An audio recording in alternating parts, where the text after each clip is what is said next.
pessoal, nessa aula nós vamos falar sobre o governo JK.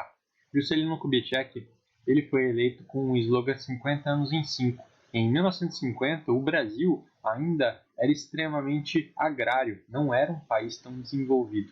Então o JK ele falava que os governos anteriores não desenvolveram o Brasil como deveria, né? O Brasil poderia estar dando muito mais lucro, poderia ser muito mais desenvolvido, mas se tivesse uma economia mais liberal e atraísse mais investimento externo, ok?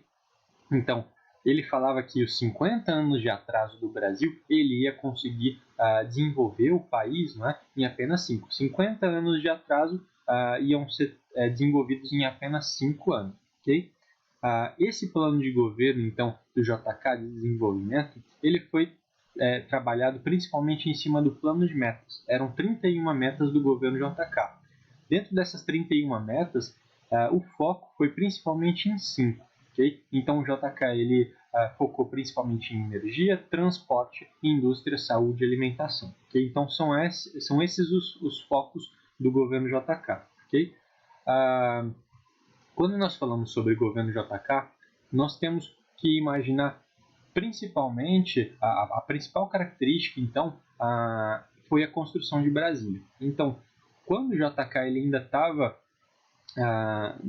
concorrendo às eleições, em um comício dele, ele disse que ele ia fazer cumprir a Constituição. E alguém perguntou para ele, você realmente vai cumprir tudo que está na Constituição? E ele falou, se está na Constituição eu vou fazer.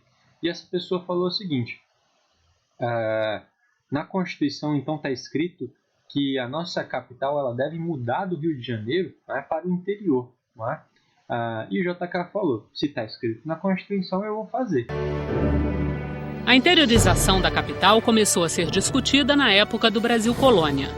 O Marquês de Pombal foi o primeiro a defender que a capital do Brasil não poderia ficar tão exposta às invasões.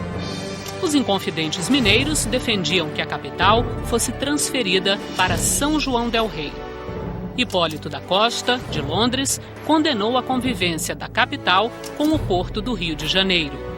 Para o fundador do Correio Brasiliense, mercado e corte não deviam se misturar. Mas foi no Império que a ideia da mudança da capital ganhou contornos de lei. Na Assembleia Constituinte de 1823, José Bonifácio de Andrada propôs a mudança da capital para o centro e interior do Brasil. Ele ainda sugere nomes: Petrópole, em homenagem ao imperador, e Brasília. Em 1877, o engenheiro, diplomata e historiador paulista Francisco Adolfo Varhagen, aos 61 anos, sobe no lombo de um burro, a caminho do Planalto Central, em busca da melhor área para a construção da capital. Após 6 meses de expedição, recomenda a região situada no triângulo formado pelas lagoas Formosa, Feia e Mestre d'Armas. Constituição Republicana de 1891. Pela primeira vez, a mudança da capital ganha força de lei, com um detalhe: a indicação do Planalto Central como ponto de partida, ou melhor, da chegada. Foi criada uma expedição oficial para demarcar a área da futura capital. Resultado, o quadrilátero demarcado pela Missão Cruz incorpora o Triângulo de Varhagen. Nas constituições de 34 e 46, a mudança continuava lá, até que, finalmente, Juscelino Kubitschek, ainda candidato a presidente, promete cumprir a Constituição. Ele estava fazendo um comício em Jataí, no interior de Goiás. Uma partilhante lá do comício disse para ele, esse homem chamava-se Antônio Manuel, vulgo Toniquinho. Aí o Toniquinho perdeu uma parte, o Juscelino disse, já que o senhor está prometendo cumprir a Constituição, eu quero saber se o senhor está disposto a cumprir o artigo segundo o qual o senhor tem que fazer a transferência da capital para Brasília. Aí o Juscelino foi apanhado de surpresa, ele não esperava por aquilo, disse, olha, se eu acabei de dizer que vou cumprir a Constituição, e se esse artigo está na Constituição, eu vou construir Brasília. É com base nessa ideia, nessa promessa de campanha, que o JK ele criou um sonho dele. Né? Então, alguns indicam o JK como louco, porque ele construiu uma cidade, não é, para ser o centro administrativo do Brasil. Não é? Então, no caso, Brasília. Beleza? O JK ele mandou geólogos, né, para o interior do país, né, principalmente no que nós chamamos de Planalto Central, para achar então o lugar mais adequado, mais reto, mais plano, né, mais bonito, onde ia conseguir construir uma cidade mais bem planejada. Então, Brasília, ela foi muito bem planejada, não é, para realmente ser uma cidade plana, reta, extremamente bem planejada, ok? Então, eles encontraram numa região do Planalto Central, não é, uma região triangular, não é, que seria adequada para a construção de Brasília, ok? Essa região do Planalto Central ficava no meio de uma mata fechada, não dava para chegar lá com uma facilidade, ok? Então, o JK ele mandou então começar a construir a Brasília, no meio então dessa mata, né, nesse que nós chamamos de Planalto Central, nessa região triangular, ok? Como não haviam estradas, o material tinha que ser levado de avião. Então imagine o quão ficou caro para levar todo o material para a construção de Brasília, ok? As pessoas aqui do Sudeste, né, então do Rio de Janeiro, né, a mão de obra aqui da parte de baixo do Brasil, não tinha interesse de trabalhar no meio do nada, né, no meio da floresta. Isso então permitiu que as pessoas que não tinham emprego, que tinham mais dificuldade para se manter empregadas, que passavam necessidade, buscassem então emprego na construção de Brasília. Então nós temos vários nordestinos vindo a trabalhar na construção de Brasília porque precisavam de emprego, ok? Então nós temos um grande êxodo de pessoas da região Nordeste, não é? Nordestinos, que vêm trabalhar na construção de Brasília. Então, quando a gente pensa na construção de Brasília, quem principalmente trabalhava, não é? São as pessoas que precisavam de emprego na região Nordeste e que, como não encontravam lá, acabavam vindo trabalhar na construção de Brasília. E olha só, como não existia então tanta segurança no transporte, eles vinham então em um carro que nós chamamos de um caminhão, não é? Que era chamado então de pau de arara. Eles vinham acumulados, né, na carroceria desse caminhão durante uma viagem que demorava alguns dias. Então, quando chegavam em Brasília, eles trabalhavam dia e noite, né? A construção de Brasília ela não parava, então era dividida em turnos, não é? E os operários eles trabalhavam de dia e de noite, sem parar. Resistências de um lado, esperança de uma vida próspera do outro. Os pioneiros não param de chegar. Em 1959, Brasília já tem mais de 60 mil habitantes. Eu fui um desses que vim com o objetivo de cuidar da rede elétrica subterrânea, ou seja, Brasília é muito bonito porque não tem fios à mostra.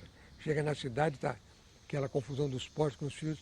Brasília, nessa época, já foi uma das primeiras locais do Brasil a ter toda a sua rede subterrânea. Eu cheguei no começo em Forragerica e em seguida apareceu um guincho americano desse que conduz material. Aí me botaram para trabalhar nesse guincho, que buscar material para os carpinteiros embaixo do prédio para distribuir para os 28 andares, para o prédio inteiro, né?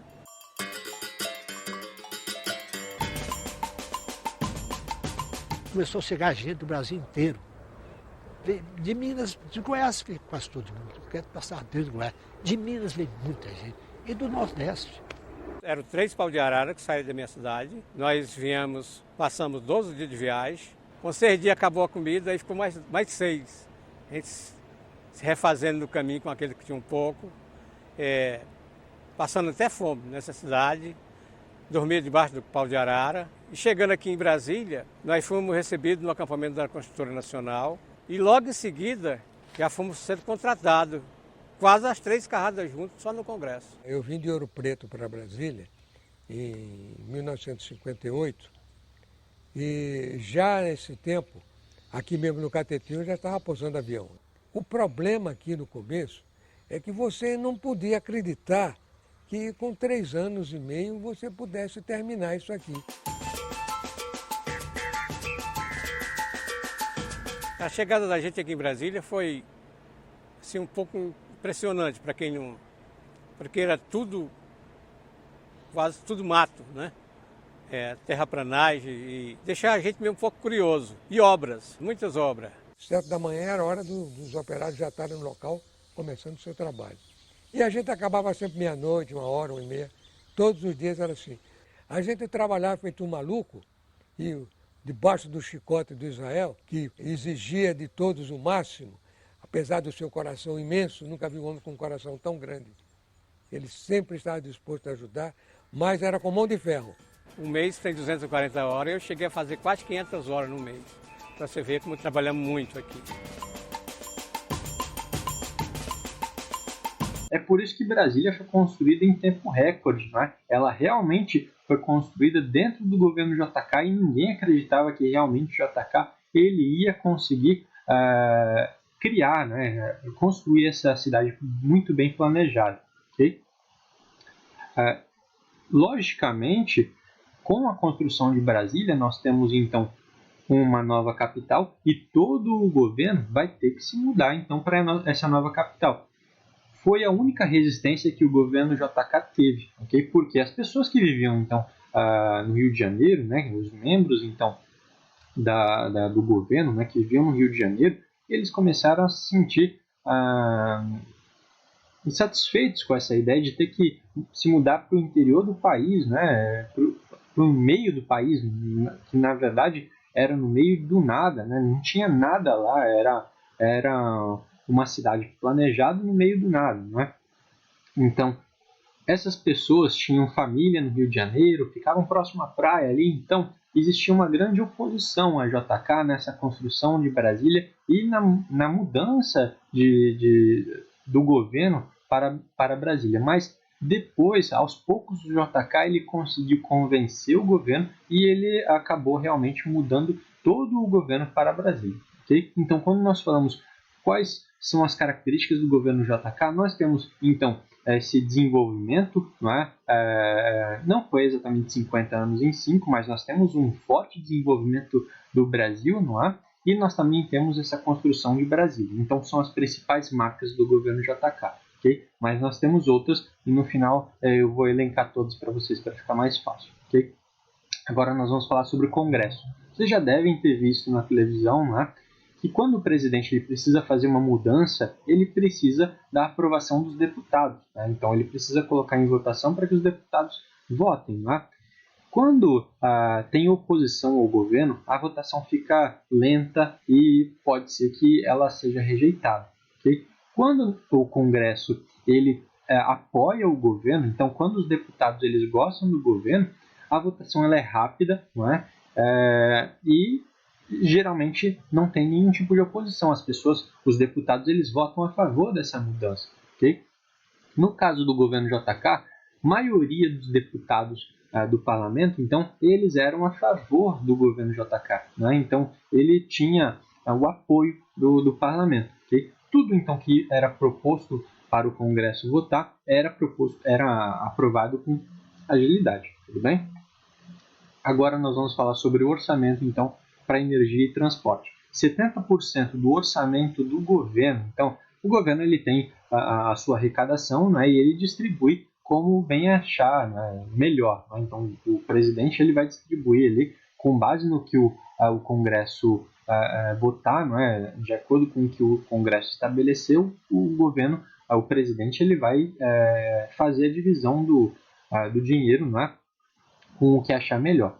No caso, o JK, ele destacava, então, 70% do orçamento para a energia e transporte. Okay? Então, olha só. A energia. Por que nós temos um investimento em energia? Nós temos várias indústrias vindo aqui para o país, e como agora nós temos uma produção interna, como nós temos, então, a produção de vários produtos aqui internamente, essas fábricas elas precisam de energia. E cada vez mais o Brasil precisa de energia para as pessoas comuns, para as casas, como também para essas empresas. E como nós temos cada vez mais a vinda de empresas aqui para o Brasil, nós temos então a necessidade de investir em energia durante esse governo do JK. depois do governo JK, cada vez mais é necessário um investimento em energia, porque cada vez mais falta energia aqui no país. Okay? É por isso que há pouco tempo nós tínhamos, então, o horário de verão, né? Porque faltava energia, então, no horário de verão, se criava um estoque de energia para que durante o ano pudesse se utilizar. Okay? O setor de transporte cresceu em até 300%. Então, olha só, qual é o setor de transporte que cresceu? Foi qualquer transporte que cresceu? Não, foi o setor rodoviário. Okay? Então, JK ele pensou, qual que é o principal produto que é criado? Qual que é a fábrica que mais dá dinheiro? É a indústria automobilística. Tá? Então, ele convenceu várias fábricas de carros a vir para o Brasil, né? Para produzirem aqui no Brasil, com esse investimento em estradas. Então o governo JK começou a construir estrada para todo lado, ok? E conseguiu colocar uma qualidade nessas estradas, ok? Justamente porque ele queria que essas estradas fossem utilizadas, não é? Como ele convidou essas empresas a virem para o Brasil, né? Estimulou a entrada dessas empresas aqui no Brasil, era necessário ter estrada para que esses carros tivessem onde rodar, não é? É por esse crescimento em rodovias, né, no setor rodoviário. Okay? Se a gente for pensar, antes nós tínhamos um foco em que tipo de transporte? Era o transporte ferroviário. Né? Há muito tempo nós tínhamos então um investimento no setor ferroviário. Né? Desde o segundo reinado nós temos muito investimento no setor ferroviário e pela primeira vez nós vamos ter então uma mudança para o setor rodoviário. Okay? Então, para carros, não é? Se a gente for pensar, isso aí vai ter consequências? Sim, vai ter consequências claras. Por quê? Várias empresas ferroviárias vão fechar. Isso vai fazer com que o investimento no setor ferroviário caia, não é? E nós tenhamos apenas que recorrer ao setor rodoviário. Ou seja, quando pensamos em transporte no Brasil, é só de carro, não é?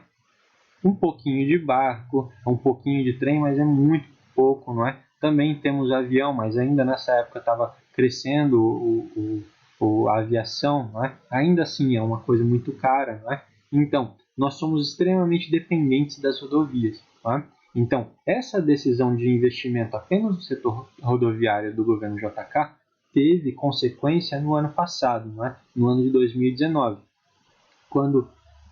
no ano de 2018, no ano retrasado, não é? Então, quando os caminhoneiros eles decidiram parar, não é? Eles queriam melhores condições, eles queriam um plano melhor de carreira, não é? Imposto para gasolina, eles tinham um monte de coisa, não é? E eles falaram, se a gente não tiver o que a gente precisa, a gente não vai mais transportar a mercadoria. Então, eles pararam, não é? E tudo que nós precisamos deixou de chegar porque eles pararam de transportar. Né? E tinha uma outra forma de transportar sem ser o rodoviário? Não tinha. Tá? Então, nós temos um problema aí que o governo JK criou. Então, nós temos aqui um motivo para se estudar a história. Né? Nós estudamos o passado para entender o presente. Por que nós tivemos essa crise do transporte aí dos caminhoneiros? Né? Porque nós temos, então, um transporte praticamente que exclusivo rodoviário. Né? Então, o imposto sobre o setor ferroviário sobre o setor rodoviário é muito alto, né? A manutenção das pistas é muito alta, né? O custo da manutenção é muito alto, então nós temos aqui uma consequência do governo JK nos dias de hoje, ok? JK ele também ele tinha uma característica liberal, então ele abriu a economia brasileira para o investimento externo, ok? Então, ele é totalmente oposto à ideia do Vargas, daquele nacionalismo, né, de que só deve ter um investimento nacional para a indústria nacional. Ele falou, então, ele deixou bem claro, né, para todo mundo. Quem tiver interesse em investir no Brasil pode vir que a gente vai ajudar. Então, ele é extremamente liberal, ok? Aí nós temos a Resolução 113 da SUMOP, que estimulava a vinda de indústrias. Então, olha só, Para que as indústrias elas venham para o país, né, para que as multinacionais elas tenham interesse de se instalar em um país, é necessário que o governo faça algum acordo, é necessário que seja realmente interessante. Então o governo JK ele planejava da seguinte forma, né? Entrava em contato e falava, olha só, a sua empresa não vai pagar imposto, a gente vai dar o terreno, a gente vai facilitar a vida da empresa, né? Então, tudo que tem a empresa vai ter de gasto, a gente vai cortar, ok? Então, o governo JK deixava extremamente interessante a vinda dessas empresas aqui para o Brasil, para que essas empresas elas pudessem então contratar, né? Então, a partir do governo JK nós temos um boom de empregos, né? Nós temos uma contratação muito grande, né? Como é que ele conseguiu isso? Atraindo empresas para o Brasil, né? E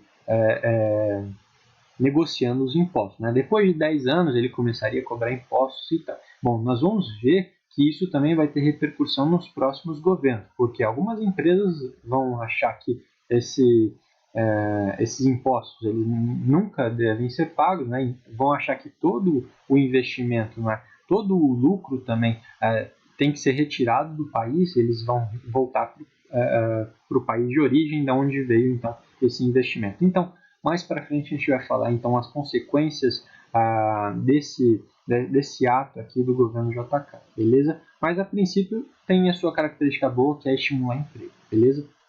Nós temos a construção da hidrelétrica de Furnas e de Três Marias. Como eu disse para vocês, nós temos um orçamento para o setor de energia. Por quê? Nós temos muitas fábricas abrindo aqui no Brasil, muitas multinacionais então vindo para o Brasil, e nós precisamos de energia para que essas fábricas elas funcionem, não é? E nós temos as casas das pessoas, então cada vez mais nós temos um consumo de energia, não é? Então o governo JK mandou construir essas duas hidrelétricas, não é? Para aumentar a capacidade, né, de captação de energia e distribuição, ok? Nos próximos governos vão ser construídas mais hidrelétricas ainda, ok? No governo militar, enfim. Bom, o governo JK ele entendia que o desenvolvimento era baseado então no liberalismo, não é? Era baseado então no extremo capitalismo, não é? Então era necessário estimular a vinda de empresas de fora, era necessário modificar a produção interna. Então, quando nós pensamos em Brasil de 1950, nós pensamos em um país agrário. Okay? O JK ele pensava em desenvolvimento no setor de indústria, não é? Mas ele não esqueceu que a principal atividade econômica aqui no Brasil ainda era o setor agrícola. Okay? Então, ele começou a defender a mecanização das fazendas, né? Então, do setor agrícola. Então, ele começou a defender o seguinte, né?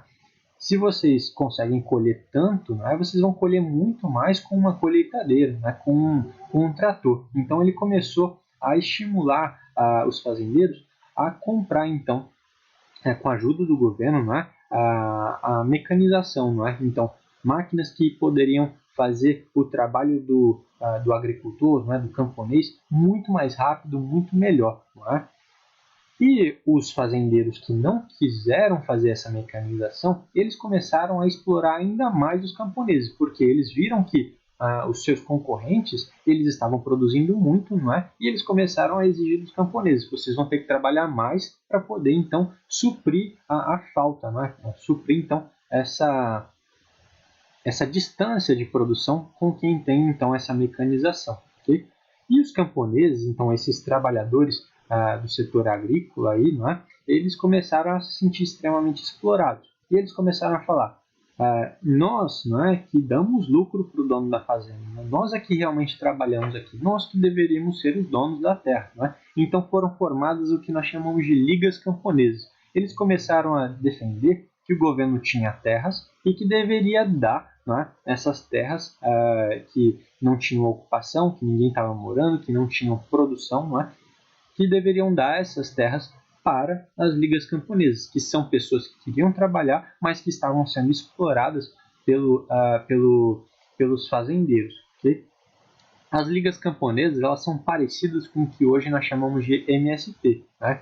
As ligas camponesas não têm nada a ver com o movimento sem terra. O movimento sem terra ele vai surgir mais para frente, né? Com um outro tipo de ideologia. Né? Mas as ligas camponesas surgiram aqui no governo JK e nos governos seguintes ainda vai continuar causando pressão no governo. Então as ligas camponesas elas vão ser um motivo para nós entrarmos no governo militar. Então um motivo para que os militares eles enxerguem então que o governo estava caminhando para um socialismo com divisão de terras, ok? Mas a gente vai entender isso mais para frente. O que vocês precisam entender a respeito das ligas camponesas é que eles estavam sendo explorados, né? Os camponeses estavam sendo explorados por conta da mecanização e eles começaram a defender a divisão de terras públicas com os camponeses que precisavam de terras para trabalhar, ok? O JK ele fez muito investimento aqui no Brasil, não é? Então foi necessário muito dinheiro para que o setor de transporte se desenvolvesse e, como a gente viu, foi necessário muito dinheiro para atrair o investimento externo, virem muitas empresas aqui para o Brasil, não é? E como é que o JK ele bancou tudo isso? Através de empréstimo. Então o JK ele fez muito empréstimo para desenvolver o país. Esse slogan de 50 anos em 5, ele realmente conseguiu desenvolver bastante o país. Não sei se podemos falar de 50 anos em 5, mas a gente desenvolveu bastante o país no governo JK, mas às custas de empréstimos. Esse empréstimo sempre é uma coisa ruim, né? Porque logo vai começar a ser cobrado. Okay?